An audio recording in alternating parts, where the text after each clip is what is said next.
Sightedness पढ़ी थी, क्या ऐसा ही है?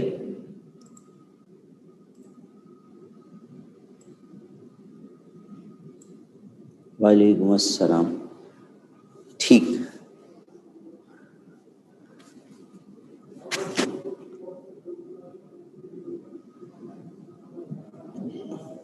सही है। लॉन्ग साइडनेस और शॉर्ट साइडनेस पढ़ी थी, और उसी से आगे बढ़ते हैं। वैसे तो बेटा आई के दो और भी डिफेक्ट्स होते हैं, एक एस्टिग्मेटिज्म भी होता है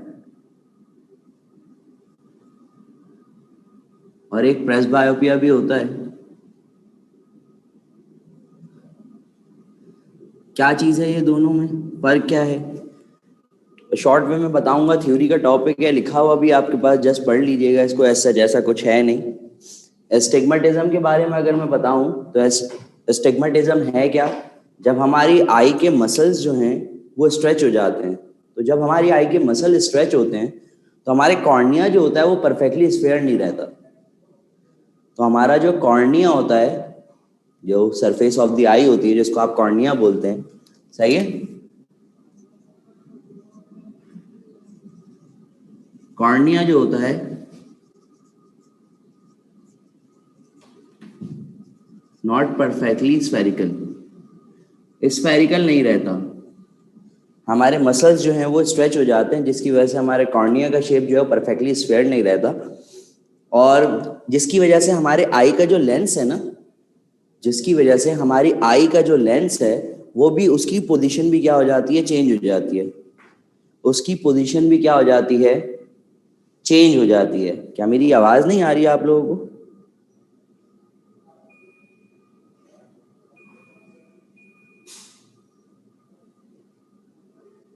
आ रही है मेरी आवाज?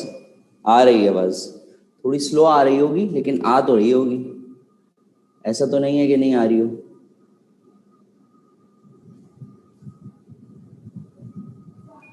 सही। तो अगर मैं सिंपल वे में एस्टिग्मेटिज्म को डिफाइन करूं तो एस्टिग्मेटिज्म के बारे में मैं ये कहूंगा कि जो अफराद महंगे होते हैं, सही है, जो अफराद महंगे होते हैं, यानी कि हम अगर स्ट्रेट देख रहे हैं तो हमारे आई के लेंस भी सामने ही है ना, लेकिन जिनमें थोड़ा सा महंगापन होता है वो अगर स्ट्रेट भी देख रहे होते हैं ना, लेकिन उनके आई के लेंस की पोजीशन क्या होती है, या तो यहाँ होगी या तो यहाँ होगी, ऐसी प्रॉब्लम होती है ना, आपने देखा होगा। तो यही एस्टिग्मेटिज्म है। जी जी, ये आई के डिफेक्ट है, यही एस्टिग्मेटिज्म है। और ये मसल्स के स्ट्रेच होने की वजह से होता है कि आई के मसल्स जब स्ट्रेच हो जाते हैं तो हमारे कॉर्निया जो है परफेक्टली स्फेरिकल नहीं रहता। प्रेसबायोपिया की अगर बात करें तो एक नेचुरल फिनोमेना है। प्रेसबायोपिया की अगर बात करें तो ये एक नेचुरल फिनोमेना है। अगर आप इसकी रेमेडी पूछना चाह रहे हैं तो रेमेडी इसकी बहुत आराम से, सर्जरी से ये चीज़ रिमूव हो जाती है, बहुत आराम से। बहुत आराम से ये चीज़ सर्जरी से रिमूव हो जाती है। बाकी प्रेसबायोपिया की जहाँ तक बात है तो प्रेसबायोपिया क्या है आपके पास? प्रेसबायोपिया एक नेचुरल फिनोमेना है जो ओल्ड एज में हर एक के साथ होता है।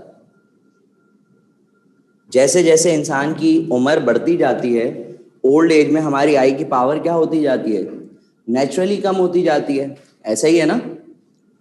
तो प्रेसबायोपिया एक नेचुरल फिनोमेना है जो कि एजिंग के साथ होना ही होना है। जैसे जैसे एज बढ़ती जाएगी, जैसे जैसे एज बढ़ती जाएगी, हमारी आई की पावर क्या होती जाती है, चेंज होती जाती है। अब अगर एज ज्यादा होने पे हमें अगर शॉर्ट साइटेडनेस हो जाए, सही है, अगर एज ज्यादा होने पे अगर हमें शॉर्ट साइटेडनेस हो जाए, तो शॉर्ट साइटेडनेस हम पढ़ चुके हैं, यानी कि जिसमें हम दूर की चीजों को क्लियर नहीं देख पाते, तो उसकी रेमेडी हमने क्या पढ़ी थी कि कॉनकेव लेंस यूज होता है। अब अगर किसी की एजिंग की वजह से लॉन्ग साइटेडनेस हो रही है, यानी कि वो करीब की चीजों को नहीं देख पाता, तो उसके लिए हमने कॉन्वेक्स लेंस यूज किया था। जी, प्रेस बायोपी आई। सही। तो प्रेस बायोपी आपका एक नेचुरल फिनोमेना है जो कि एज के साथ साथ होता है। जैसे जैसे हमारी एज बढ़ती जाती है हमारी आई में ये प्रॉब्लम आना शुरू हो जाती है।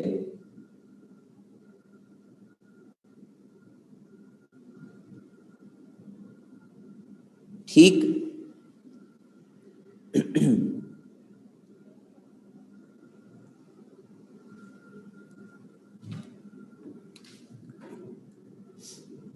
साइलेंड्रिकल शेप आपके पास साइलेंडर कैसा होता है? स्ट्रेट ऐसे होता है ना साइलेंडर शेप।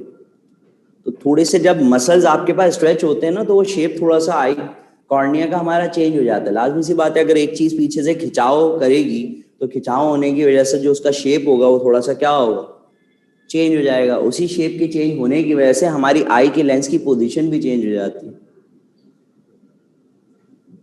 तो ये छोटी छोटी सी चीजें थी, इसको बुक से भी पढ़ लीजिएगा, थ्योरी की चीज है ये। तो मैंने शॉर्ट वे में आपको ऐसी बता दिया, इसको भी नोट डाउन कर लें।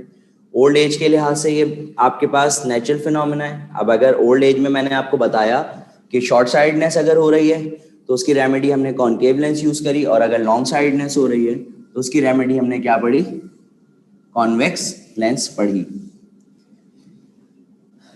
मुझे लेंसेज के डिफेक्ट्स पढ़ाने अभी। लेंस एब्रेशन जिसको आप बोलते हैं, लेंस एब्रेशन, जिसमें पहले एब्रेशन हमें पढ़नी है स्फेरिकल एब्रेशन। क्या है ये?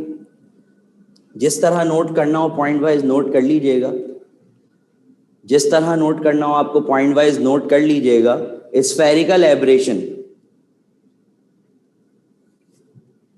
जब कॉन्वेक्स लेंस एक ही ऑब्जेक्ट के एक से ज्यादा इमेजेस बना देता है, जब कॉन्वेक्स लेंस एक ही ऑब्जेक्ट के एक से ज्यादा इमेजेस बना दे क्लोज टू ईच अदर, जब कॉन्वेक्स लेंस एक ही ऑब्जेक्ट के एक से ज्यादा इमेजेस बना दे क्लोज टू ईच अदर, ये एब्रेशन आपके पास लेंस में क्या कहलाती है? Spherical abrasion.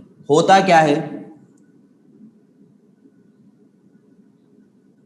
ज्यादातर ये प्रॉब्लम आती है आपके पास लार्ज अपर्चर और लार्ज फोकल लेंथ वाले लेंसेज में। लार्ज अपर्चर या लार्ज फोकल लेंथ वाले लेंसेज के अंदर ये प्रॉब्लम आती है। जैसे कि एस्ट्रोनॉमिकल टेलीस्कोप में ये प्रॉब्लम आती है, क्योंकि एस्ट्रोनॉमिकल टेलीस्कोप के अंदर जो आपका ऑब्जेक्टिव लेंस होता है उसका अपर्चर और फोकल लेंथ ज्यादा होती है। सही। तो ज्यादातर ये जो प्रॉब्लम आती है वो लार्ज अपर्चर और लार्ज फोकल लेंथ वाले कॉन्वेक्स लेंसेज के अंदर आती है, और उसकी वजह ये होती है कि जितना आपके पास अपर्चर बड़ा होगा लेंस का तो उतना एज क्या होगी, पतली होगी, बीच वाला रीजन उतना ज्यादा थिक होगा। सही।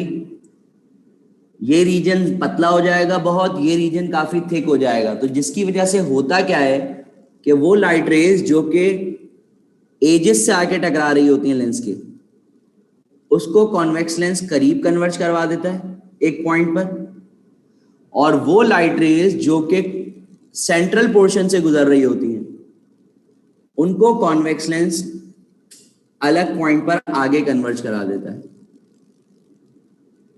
क्या कहा मैंने कि लार्ज अपर्चर और लार्ज फोकल लेंथ वाले कॉन्वेक्स लेंसेज के अंदर ये प्रॉब्लम आती है।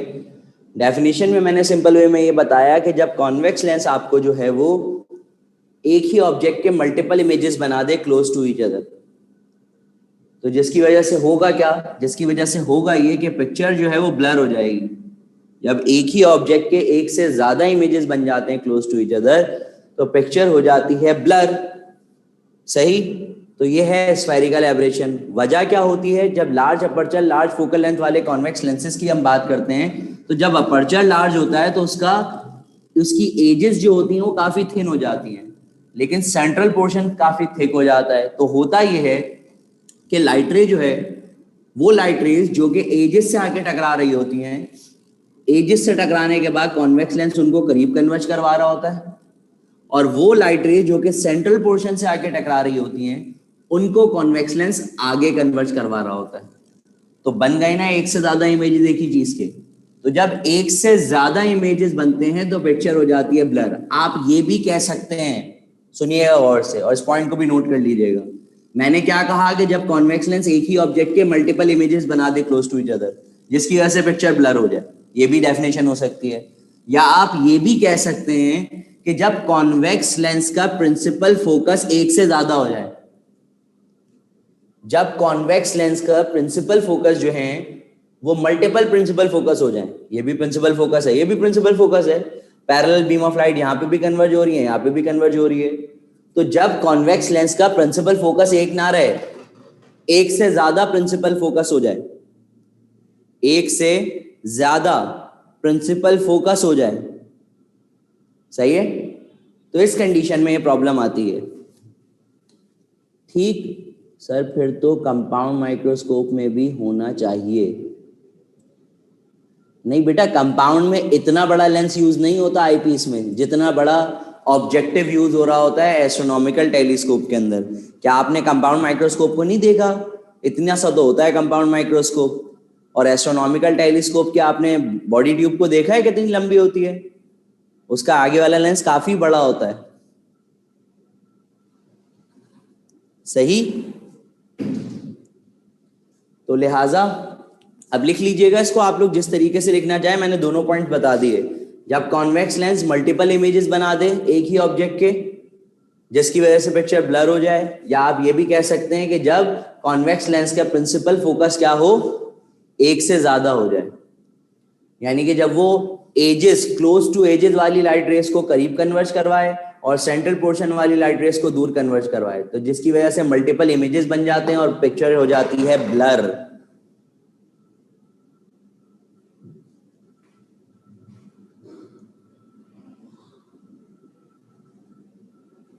सही है। तो लाजमी सी बात है कि एजेस से जो लाइट रेज आ रही हैं उनको करीब कन्वर्ज करवा रहा है, और जो सेंट्रल रीजन से लाइट रे आ रही हैं उनको दूर कन्वर्ज करवा रहा है, तो एक कन्वर्ज करवा रहा है, तो एक ब्लर हो जाती है। तो ये तो मैंने आपको इसको पूरी डेफिनेशन के लिहाज से समझा दिया, सही है, कि क्या होता है। मल्टीपल इमेजेस बनते हैं, एजेस से लाइट रेज करीब कन्वर्ज होती हैं, सेंट्रल पोर्शन से दूर कन्वर्ज होती हैं। अब इसकी रेमेडी या रिमूवल सुन लें, इसकी रेमेडी या रिमूवल सुन लें, एग्जाम्पल से समझा देता हूं। आप लोगों में से अक्सरियत ने डीएसएलआर यूज करा होगा, सही है। जब डीएसएलआर से आप पिक्चर ले रहे होते हैं और जब पिक्चर ब्लर होती है तो आप फोकस करते हैं या नहीं जी? आप फोकस करते हैं उसको सही करने के लिए। तो कभी आपने इस चीज को नोट किया है, जब आप डीएसएलआर में फोकस कर रहे होते हैं तो जो शटर होता है लेंस का वो आकर लेंस को कवर कर रहा होता है? नोट करिए कभी ये चीज जी, ऐसा ही होता है ना। जो लेंस का कवर होता है वो लेंस को आकर कवर कर रहा होता है। तो अब होगा क्या, देखें, अगर एजिस को हम छुपा दें, अगर हमने एजिस को छुपा दिया तो वो लाइट रेज जो कि एजिस पे आके टकराएंगी अब वो रिफ्रैक्शन नहीं करेंगी। अब जब वो रिफ्रैक्शन नहीं करेंगी तो ये इमेज फॉर्म ही नहीं होगा। अब सिर्फ कौन सा रीजन यूज हो रहा है? सेंट्रल पोर्शन यूज हो रहा है। अब जब सेंट्रल पोर्शन यूज होगा तो सेंट्रल पोर्शन का प्रिंसिपल फोकस एक है, इमेज क्या हो जाता है? क्लियर हो जाता है। क्लियर हो गई बात? तो रेमेडी या रिमूवल क्या है कि हम central portion of the lens को यूज कर लेते हैं, हम central portion of the lens को यूज कर लेते हैं, जिसकी वजह से होगा क्या कि जो लाइट रेज एजिस से आके टकराती हैं वो रिफ्रैक्शन नहीं कर पाती और वो इमेज नहीं बना पाती, तो सिर्फ सेंट्रल पोर्शन यूज होता है जिसका एक प्रिंसिपल फोकस होता है, तो इमेज क्लियर हो जाता है। हाँ, एक चीज और आएगी, क्या? इमेज तो क्लियर हो जाएगा लेकिन आपके पास ब्राइटनेस कम हो जाएगी, होगी या नहीं? इमेज तो क्लियर हो जाएगा, लेकिन उसकी ब्राइटनेस कम हो जाएगी। क्यों कम होगी उसकी ब्राइटनेस? सिंपल सी चीज है कि जब अपर्चर ज्यादा था तो ज्यादा लाइट रेज आकर टकरा रही थी, ज्यादा एक पॉइंट पे कन्वर्ज होती तो वो ज्यादा ब्राइटर इमेज बनाती। लेकिन जब आपने एजेस को छुपा दिया तो अब आपने लेंस के अपर्चर को कम कर दिया। अब जब लेंस का इतना सा रीजन यूज हो रहा है तो वहां पे लाइट रेज जो होंगी वो कम आएंगी, कम आके टकराएंगी। जब कम आके टकराएंगी तो वो कन्वर्ज भी कम होंगी, तो ब्राइटनेस क्या हो जाएगी इमेज की? कम हो जाती है। क्या ये बात समझ में आ गई? हाँ, वही बात है। फ्लैश लाइट जो लगाते हैं, अक्सर आपने कैमरामैन को देखा होगा, तो वो जब स्नैप ले रहे होते हैं तो वो अपने साथ एक एक्स्ट्रा लाइट जरूर रखते हैं। तो वो इसीलिए रखते हैं कि ब्राइटनेस की जो कमी आएगी उसको वो पूरा कर सकें। समझ में आ गई ये बात? चलें आगे बढ़ते हैं। ये हमने रिमूवल भी मैंने आपको इसको बता दी कि रिमूवल में आप क्या लिखेंगे कि central portion of the lens को हम यूज कर लेते हैं।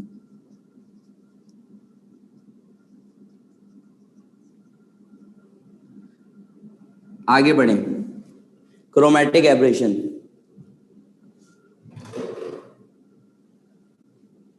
क्रोमैटिक एब्रेशन, क्रोम, क्रोम का मतलब क्या होता है?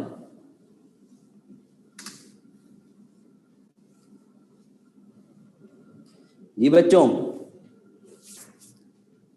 क्रोमैटिक एब्रेशन में क्रोम, बिल्कुल सही, कलर।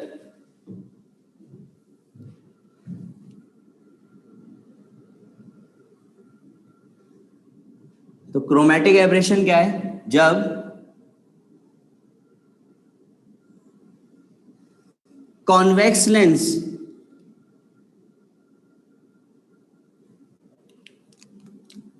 है तो ट्रांसपेरेंट मीडियम ना, है तो ट्रांसपेरेंट मीडियम। प्रिज्म कैसा होता है? ट्रांसपेरेंट होता है या नहीं?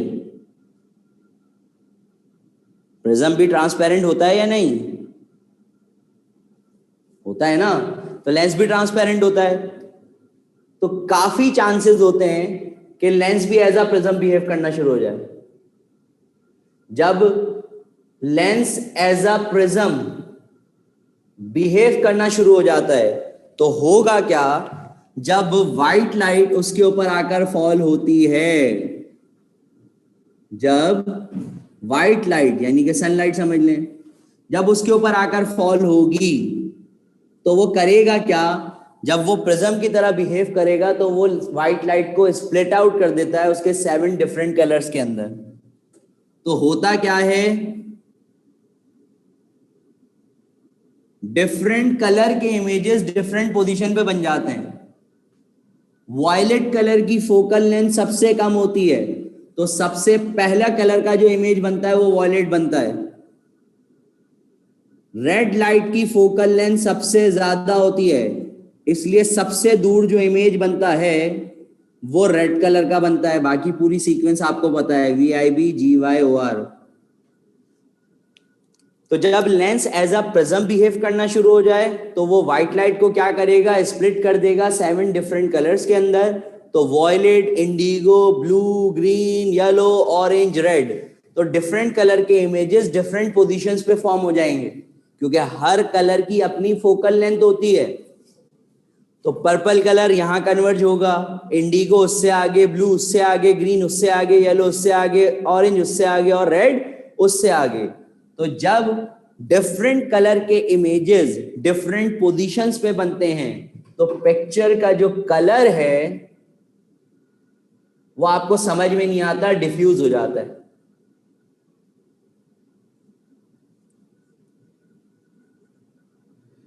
पिक्चर का कलर जो है वो क्या हो जाता है? डिफ्यूज्ड हो जाता है। आप समझ नहीं पाते कि कौन सा कलर है, सब मिक्सअप हो जाता है। तो ये है आपके पास क्या? Chromatic aberration. जब डिफरेंट कलर के इमेजेस डिफरेंट पोजीशंस पे फॉर्म कर दे convex lens as a prism behave करके, तो पहले वॉयलेट, आखिरी में रेड कलर का इमेज बन जाता है, जिसकी वजह से पिक्चर का कलर डिफ्यूज हो जाता है। अब जरा इसकी रेमेडी या रिमूवल सुने। कोई बताएगा मुझे इसकी रिमूवल या रेमेडी क्या होती है? क्या करते हैं हम? जी बच्चों, क्या करते हैं? कॉम्बिनेशन को यूज कर लेते हैं। जी, क्या करते हैं? कॉम्बिनेशन को यूज कर लेते हैं। कॉम्बिनेशन का मतलब हम कॉन्वेक्स के साथ साथ कॉनकेव को भी यूज कर लेते हैं। चलें इसकी एग्जांपल मैं आपको देता हूं। आप लोगों में से जो भी स्पेक्टिकल्स यूज करते हैं, जरा 1 मिनट के लिए अपने स्पेक्टिकल्स को उतार के देखें, और जो यूज नहीं भी करते उनको समझ में आ जाएगी बात। जब वो अपने ग्लासेस को उतारेंगे तो उनको बाहर वाला रीजन ऐसा कॉन्वेक्स नजर आएगा और बैक साइड वाला रीजन ऐसा कॉनकेव अंदर की तरफ हुआ हुआ नजर आएगा। क्या ऐसा है?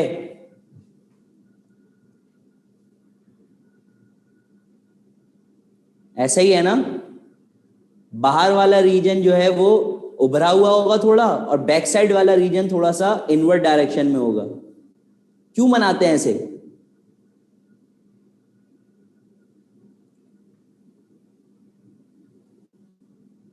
क्यों बनाते हैं ऐसे?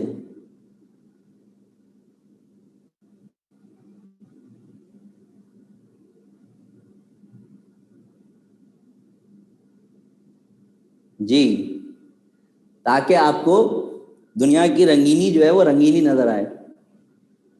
वरना अगर वो ग्लासेस के लेंसेस को ऐसा शेप ना दें तो ग्लासेस के लेंसेस भी एज अ प्रिज्म बिहेव कर सकते हैं। और अब आगे आप खुद समझदार हैं, समझ सकते हैं कि अगर वो प्रिज्म की तरह बिहेव करना शुरू हो जाए तो आपको क्या क्या चीजें कैसी नजर आएंगी।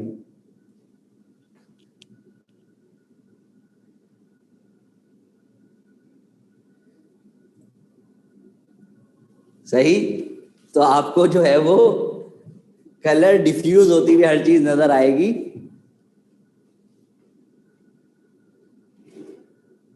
हाँ, मैं जो हूं वो रेनबो दिखता। बिल्कुल सही।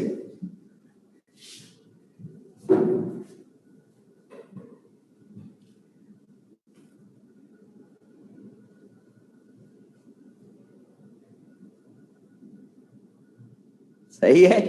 तो होगा क्या? तो होगा क्या कि रिमूवल इसकी इसीलिए इस तरीके का शेप दिया जाता है हमारे स्पेक्टिकल के लेंसेज को कि क्रोमैटिक एब्रेशन की ये रेमेडी होती है।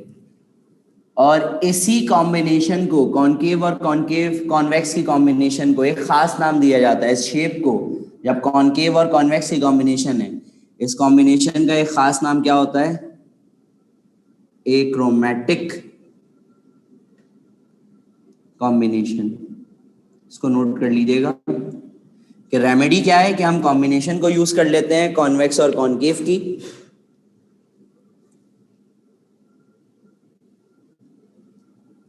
सही? हम रेमेडी को यूज कर लेते हैं, सॉरी, कॉम्बिनेशन को यूज कर लेते हैं कॉनकेव और कॉन्वेक्स की, और इस कॉम्बिनेशन का एक खास नाम क्या है? Achromatic combination. क्लियर है बच्चों?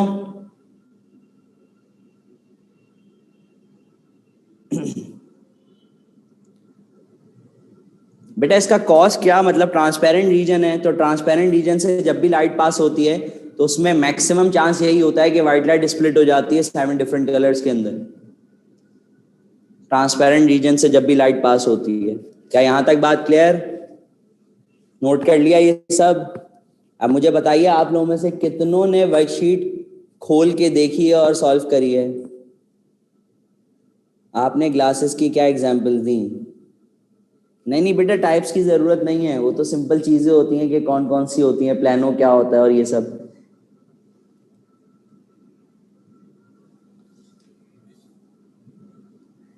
तो किसी ने जहमत करी वर्कशीट खोलने की? चलें, बहुत अच्छी बात है।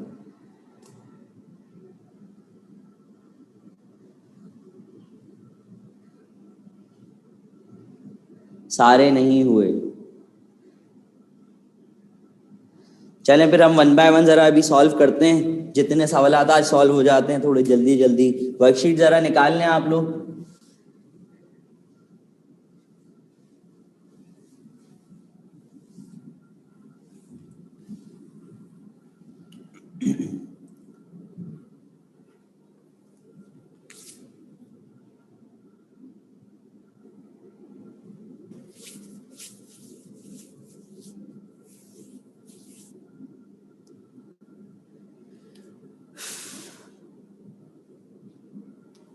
जी जी, मैंने अभी क्रोमेटिक एब्रेशन में ग्लासेस की एग्जांपल ये दी थी कि ग्लासेस जो हैं उसमें जो लेंस यूज होता है उसका शेप बैक साइड से कॉनकेव होता है और सामने से वो थोड़ा सा कॉन्वेक्स होता है। वो इसीलिए बनाया जाता है क्योंकि ये रेमेडी होती है क्रोमेटिक एब्रेशन की। क्योंकि अगर इसको इस तरीके का शेप ना दिया जाए तो बहुत चांसेस होते हैं कि हमारे आई का लेंस भी जो यानी कि जो ग्लासेस का लेंस है वो भी एज अ प्रिज्म बिहेव करना शुरू हो जाए। तो जब वो एज अ प्रिज्म बिहेव करना शुरू हो जाता है तो लाजमी सी बात है, इसलिए हम इसकी रेमेडी के लिए पहले ही क्या करते हैं, इसके शेप को ऐसे बनाते हैं क्योंकि ये रेमेडी होती है किसकी,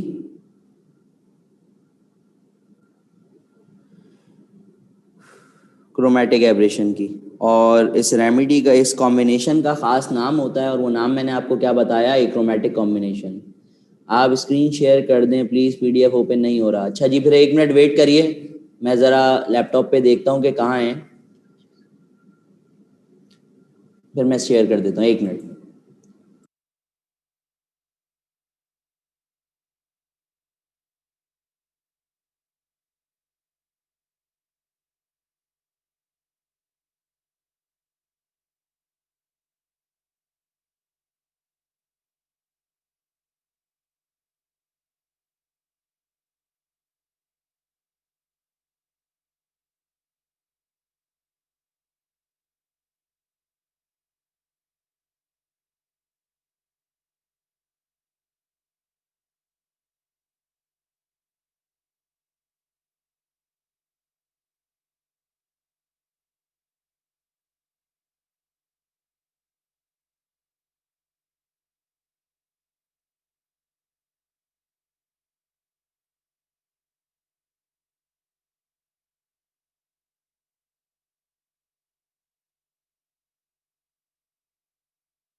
टू डबल थ्री एट, अभी जब सवाल आएगा ना तो बता दूंगा मैं।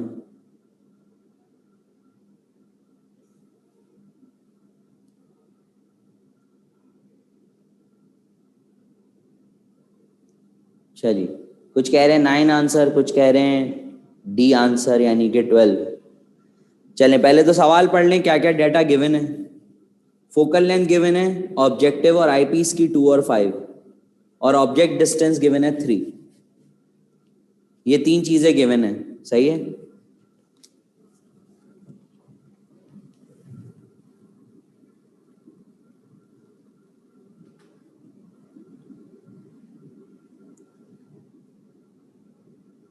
ये 3 चीजें गिवन है, फोकल लेंथ ऑफ ऑब्जेक्टिव भी गिवन है, फोकल लेंथ ऑफ आईपीस भी गिवन है, और object distance from the objective भी गिवन है 3 सेंटीमीटर। फॉर्मूला लिखा हुआ है आपके पास, सिंपल आपको सिर्फ अप्लाई करना है। इन टर्म्स ऑफ ऑब्जेक्ट डिस्टेंस हमने फॉर्मूला पढ़ा था, FO over PO minus FO 1 plus D over F ई। सारी वैल्यूज गिवन है, सिर्फ पुट करना है। FO is 2, PO minus FO direct लिख दूं 1, 3 minus 2 1, 1 plus D is 25, F E is 5, 5 1 जा 5 5 जा 5 प्लस 1 6, आंसर इज 12। बहुत ही आसान सवाल था ये तो। Option D is the right answer, option D is the right answer.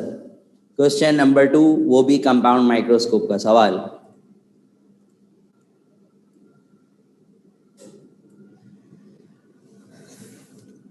इसमें भी आपको ऑब्जेक्टिव और आईपीस की वैल्यूज गिवन है।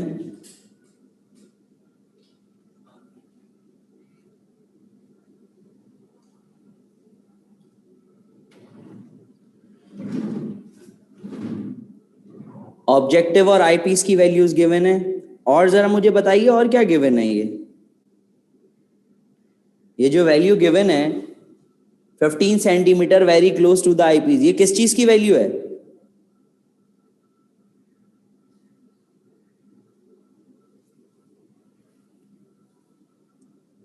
बिल्कुल सही, ये वैल्यू क्यू ओ की है। सही है, ये वैल्यू किसकी है? क्यू ओ की वैल्यू है। ऑब्जेक्टिव और आईपीस की फोकल लेंथ आपको कितनी गिवन है?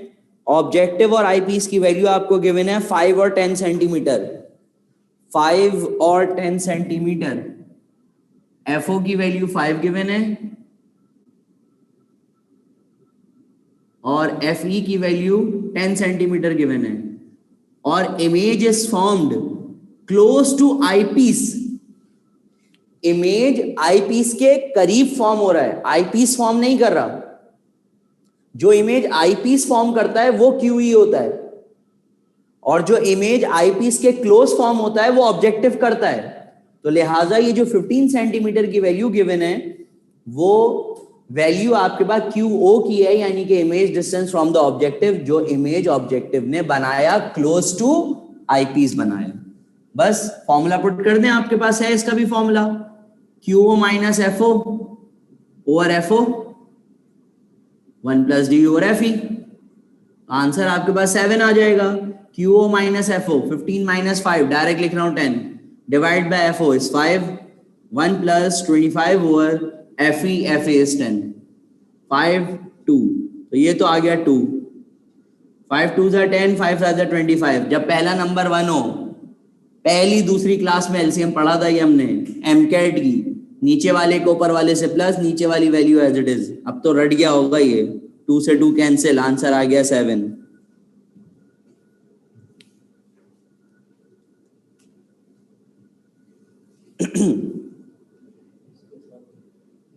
सही, क्लियर है ये बात? Answer is 7। ये था आपके पास क्वेश्चन नंबर 2। बेटा अब मैं शो कराऊंगा स्क्रीन, तो आप लोग स्क्रीनशॉट ले लीजिएगा प्लीज, तो बार बार फिर शो कराना नहीं पड़ेगा मुझे, तो मैं डायरेक्टली फिर आप लोगों से सवाल पूछ लूंगा। सही है, तो स्क्रीनशॉट ले लीजिएगा अब आप लोग जी।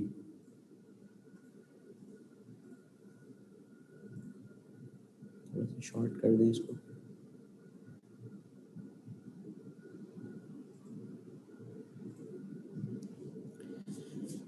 जल्दी से जरा स्क्रीनशॉट ले लें ताकि फिर बार बार मुझे शो करना ना पड़े। क्वेश्चन नंबर 9 तक ले लें जी, अभी फिलहाल जो है वो क्वेश्चन नंबर 9 तक स्क्रीनशॉट ले लें।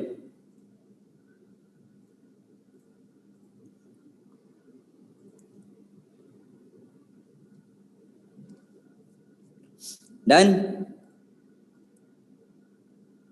चलें जी आगे, क्वेश्चन नंबर 9 से आगे। ये रहा क्वेश्चन नंबर 10 से लेकर 18 तक सारे शो हो गए। चलें बस जल्दी से स्क्रीनशॉट ले लें 10 से 18 तक। 10 से 18 तक का स्क्रीनशॉट।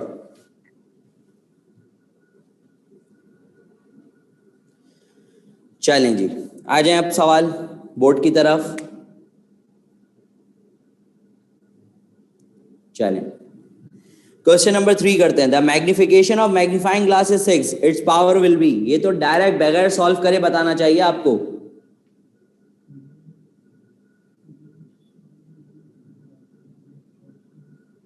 जी शॉर्टकट बताया था ना, क्या बताया था पावर निकालने का? m-1 into 4, m is 6, 6-1 into 4 that is 20। तो डायरेक्ट एक स्टेप का आंसर 20। तो क्वेश्चन नंबर 3 का आंसर हो गया option C, that is 20 dioptres. Next question number 4 solve करिए।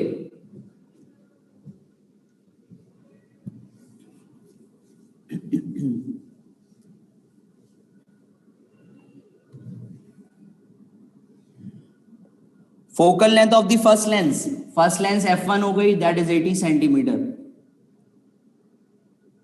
एंड कंबाइन लेंस की कंबाइन फोकल लेंथ एफ से डिनोट होती है, ये बात हम पढ़ चुके हैं, 20 centimetre. The power of the second lens P2 find out करना है। P2 का formula in terms of focal length पढ़ चुके हैं हम।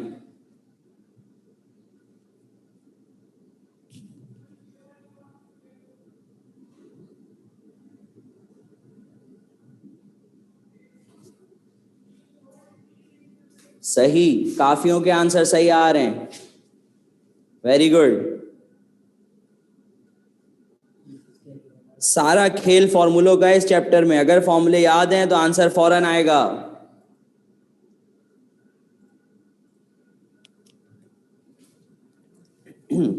P2 का फॉर्मूला हमने क्या पढ़ा?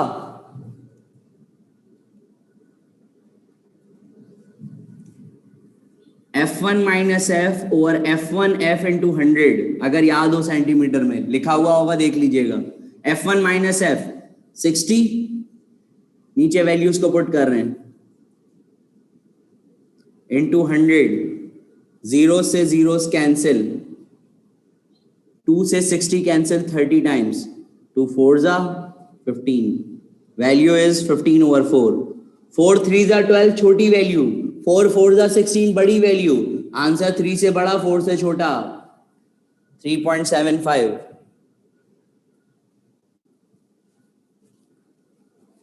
Option A is the right answer.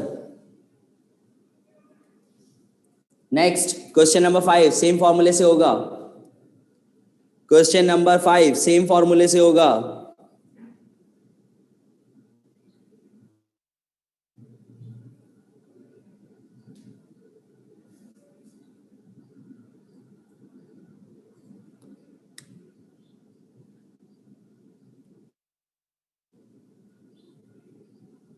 नहीं, इसमें जो ऑप्शन लिखे हुए हैं उसका आंसर आएगा बिल्कुल सही, बिल्कुल सही आंसर आएगा, ऑप्शंस में कोई प्रॉब्लम नहीं।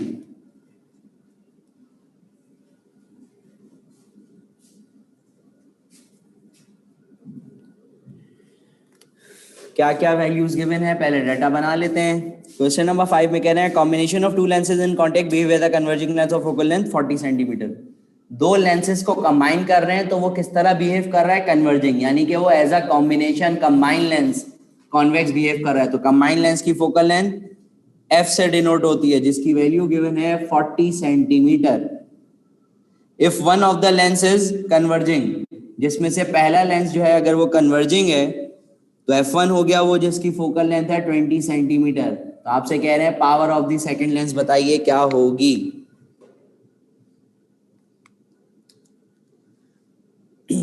Right option is -2.5 dioptres. Very good, आप लोगों में से जिन्होंने भी आंसर दिया बिल्कुल सही आंसर है उनका। फॉर्मूला आपके सामने लिखा हुआ है, यही यूज होगा। F1 माइनस एफ डायरेक्ट लिख रहा हूं, 20 माइनस 40 माइनस 20 बचेगा,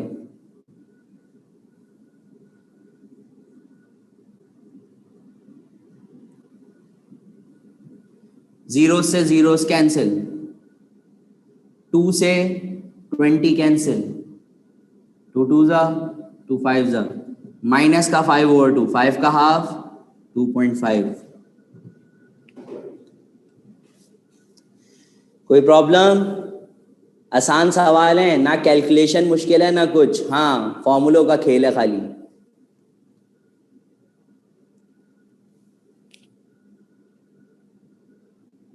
आगे की कुछ मुश्किल है बस।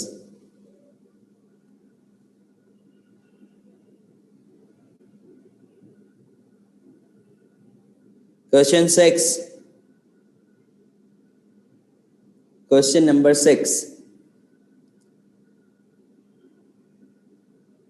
2406, सही आंसर, वेरी गुड।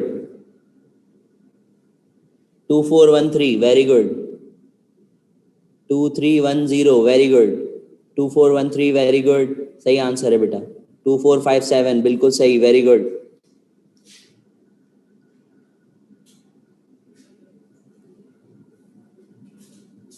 2421, नहीं बेटा दोबारा चेक करो। 2434 दोबारा चेक करें, 2446, वेरी गुड, सही आंसर।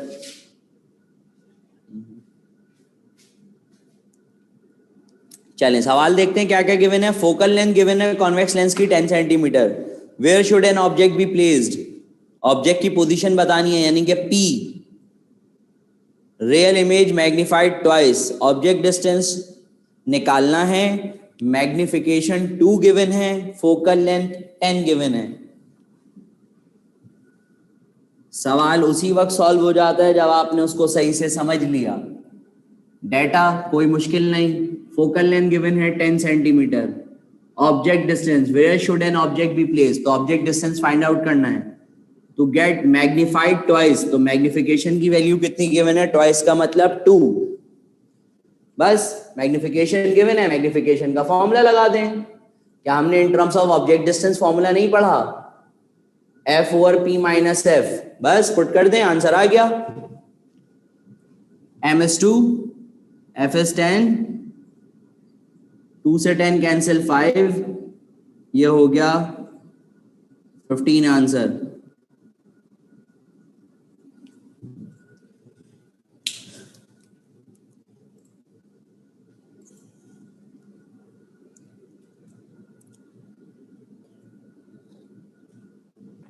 कोई प्रॉब्लम?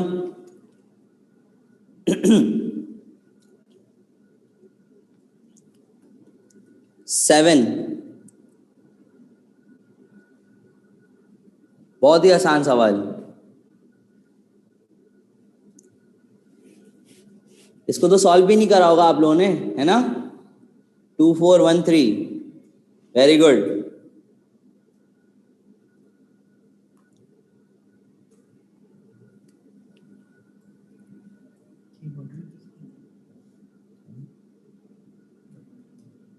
जी, सॉल्व करा था आप लोगों ने इसको या डायरेक्ट आंसर मार्क करा?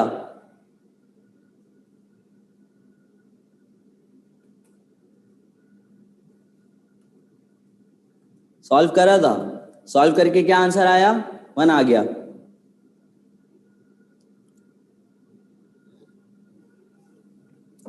सही, तो इसका मतलब ये सवाल मैं नहीं करवाऊं।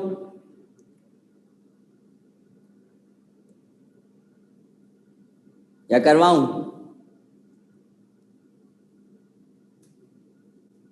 नहीं ना, नहीं करवाऊं। बेटा सवाल अभी शो करा है मैंने, स्क्रीनशॉट लिया है सबने। फेसबुक पेज पे मौजूद है चैप्टर 10। नहीं करवाएं सर, आ गया। मतलब जो आप लोगों ने गलत किया है सबने वो गलत ही रहने दूं ना, उसको सही नहीं करवाऊं, ये कहना चाह रहे हैं आप लोग।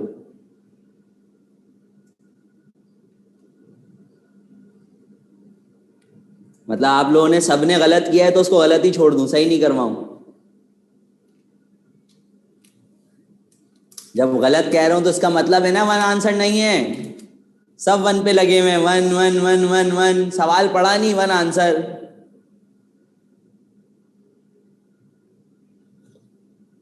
टू 2518, आपका आंसर बिल्कुल सही है, वेरी गुड। मेजॉरिटी की मानी जाती है, वाह, चाहे वो गलत भी हो ना।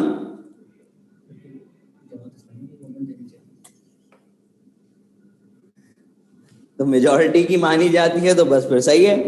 एनटीएस में मुझे आगे यही कहिएगा, आप सबके आंसर देख लीजिए, जो सबने मार्क करे हैं वही आंसर बता दें, आंसर की बनाने की क्या जरूरत है फिर।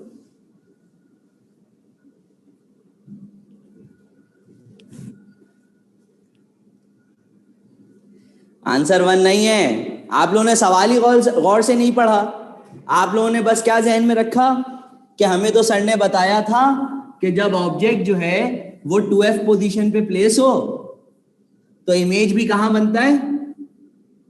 जब ऑब्जेक्ट जो है वो 2F पोजीशन पे प्लेस हो तो इमेज भी कहां बन जाता है, 2F पोजीशन पे बनता है और सेम साइज का बनता है। सेम साइज का मतलब होता है मैग्निफिकेशन 1, सवाल खत्म। तो भाई ऐसा मैंने जब बताया था जब कॉन्वेक्स लेंस होता है, यहां सवाल में क्या लिखा हुआ है?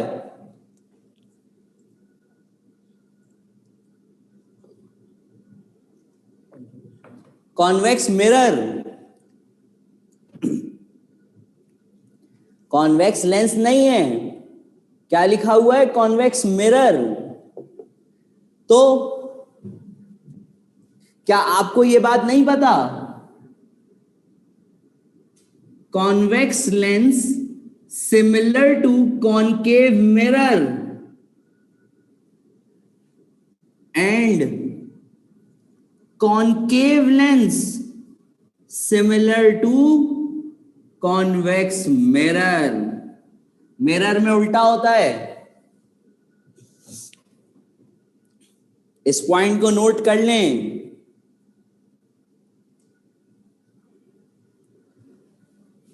जो कॉन्वेक्स लेंस की प्रॉपर्टीज होती हैं वही तमाम की तमाम कॉनकेव मिरर की प्रॉपर्टीज होती हैं। यानी कि जिस पोजीशन पे ऑब्जेक्ट रखें, जिस पोजीशन पे इमेज बन रहा होता है कॉन्वेक्स लेंस पे, कॉनकेव में भी सब वही होता है। कॉनकेव में भी सब वही होता है। Convex lens similar to concave mirror and concave lens similar to convex mirror. तो यहां कॉन्वेक्स मिरर का तस्करा है, कॉन्वेक्स लेंस का नहीं। तो कॉन्वेक्स मिरर का मतलब हो गया कि वो कॉनकेव लेंस है। मतलब इन शॉर्ट अगर समझ लें हम, तो कॉनकेव लेंस की फोकल लेंथ आपको पता है कि हम नेगेटिव कंसिडर करते हैं। कॉनकेव लेंस की फोकल लेंथ नेगेटिव, तो कॉन्वेक्स मिरर की भी नेगेटिव। अब इसको लिख लीजिएगा पॉइंट्स को। ये हमेशा वर्चुअल इमेज बनाता है तो ये भी हमेशा वर्चुअल बनाएगा। तो हमेशा Q को नेगेटिव लेंगे क्योंकि हमेशा वर्चुअल इमेज बनाता है। तो Q को क्या लेंगे? हमेशा नेगेटिव लेंगे। कॉन्वेक्स लेंस की फोकल लेंथ हमेशा पॉजिटिव ली जाती है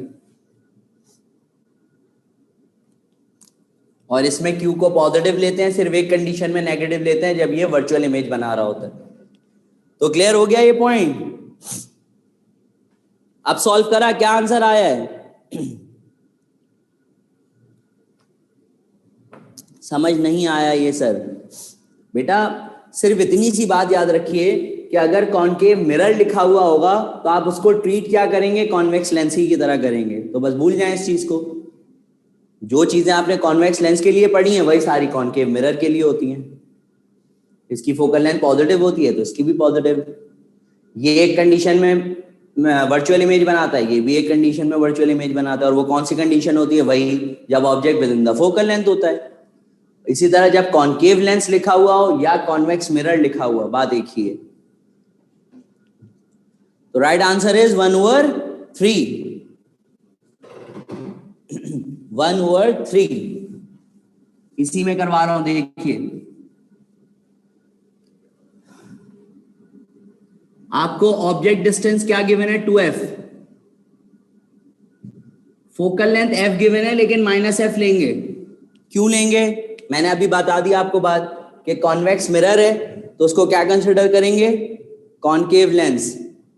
आंसर क्या हो गया? मैग्निफिकेशन निकालनी है, वैल्यूज को पुट कर दीजिए।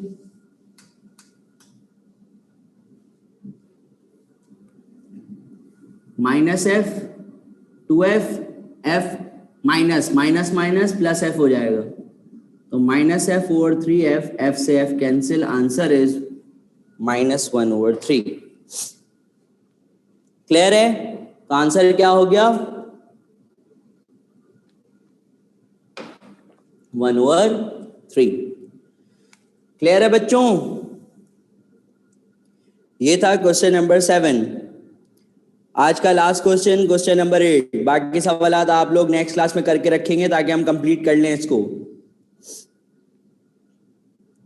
लास्ट क्वेश्चन आज का, क्वेश्चन नंबर 8। बहुत आसान सा सवाल है, जल्दी से सॉल्व करके आंसर बताइए। 2 से 3 लाइनों का सवाल। सही आंसर बिल्कुल अक्सरियत का, बिल्कुल सही आंसर। बहुत ही आसान सा सवाल था।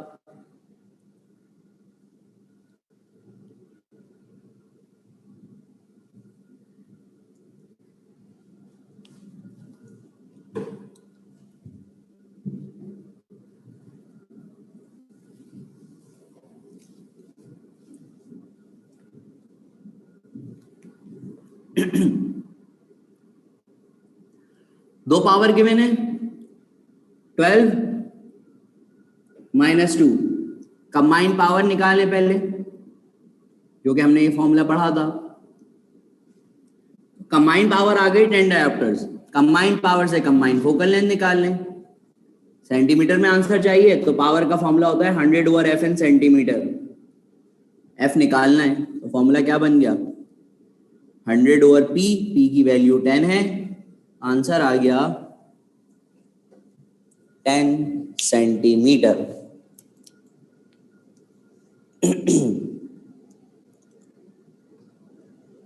क्लियर है यहां तक बात? फिलहाल 8 तक रख रहा हूं, बाकी सवाल नेक्स्ट क्लास में इंशाल्लाह डिस्कस करेंगे। अच्छा, एक चीज छोटी सी और बतानी है, उसको नोट कर लें जरा, और वो क्या चीज है, क्वेश्चन नंबर 13 और 14, 13 और 14 इसको नोट कर लें। 13 और 14 के लिए डायग्राम गिवन नहीं है तो उसको जरा बना लीजिएगा अपने पास। क्वेश्चन नंबर 13 और 14 के लिए ये डायग्राम बना लीजिएगा जो बना रहा हूं। जब ये सवाल एनटीएस में आया था तो गिवन थी ये रहा PQ एक्सिस, ये रहा RS axis. Lyari medical college में ये आया था सवाल, और PQ एक्सिस वाला आया था। 13 और 14 के लिए इसको ड्रॉ कर लीजिएगा। PQ एक्सिस ये रहा, RS एक्सिस ये रहा। एक में PQ एक्सिस से कहा हुआ है, एक में RS एक्सिस कहा हुआ है, तो इसको ड्रॉ कर लीजिएगा, फिर करिएगा सवाल। नेक्स्ट क्लास में इंशाल्लाह फिर हम यहीं से आगे बढ़ेंगे। इसके